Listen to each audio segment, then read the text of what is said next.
ఈ వీడియోలో మనం వేర్ యాజ్ గురించి తెలుసుకుందాం. Where as is a conjunction. అంటే వేర్ యాజ్ అనునది ఒక conjunction. It links two ideas that contrast with each other. అంటే ఇది ఒకదానికొకటి విరుద్ధంగా ఉండే రెండు ఆలోచనలను కలుపుతుంది. వేరాజ్ అనునది ఒక కంజంక్షన్. ఇది ఒకదానికొకటి విరుద్ధంగా ఉండే రెండు ఆలోచనలను కలుపుతుంది. Examples: I like tea whereas my father likes coffee. I like tea whereas my father likes coffee. అంటే నాకు టీ ఇష్టం కానీ మా నాన్నకు కాఫీ అంటే ఇష్టం. ఇక్కడ ఇద్దరు వ్యక్తుల్లో ఒకరికి టీ ఇష్టం, మరొకరికి కాఫీ అంటే ఇష్టం. ఈ విధంగా ఇద్దరు వ్యక్తుల మధ్య ఉండే విరుద్ధతను తెలియజేయడానికి మనం వేరాజ్ను ఉపయోగిస్తాం. ఇద్దరు వ్యక్తుల మధ్య కానీ లేదా రెండు పరిస్థితుల మధ్య కానీ ఉండే విరుద్ధతను తెలియజేయడానికి మనం వేరాజ్ను ఉపయోగిస్తాం. He is tall whereas his brother is short. అంటే అతడు పొడవుగా ఉంటాడు కానీ అతని సోదరుడు పొట్టిగా ఉంటాడు.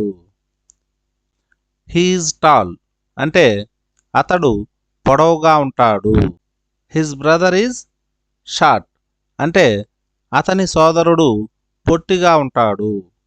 ఇక్కడ అతనికి మరియు అతని సోదరుడికి మధ్య ఉండే ఈ విరుద్ధతను తెలియజేయడానికి మనం వేరాజ్ను ఉపయోగించాం.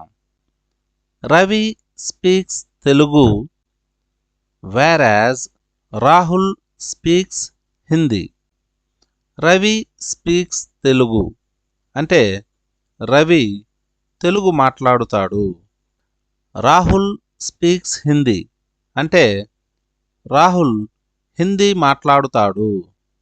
Ravi speaks Telugu whereas Rahul speaks Hindi అంటే రవి తెలుగు మాట్లాడుతాడు కానీ రాహుల్ హిందీ మాట్లాడుతాడు.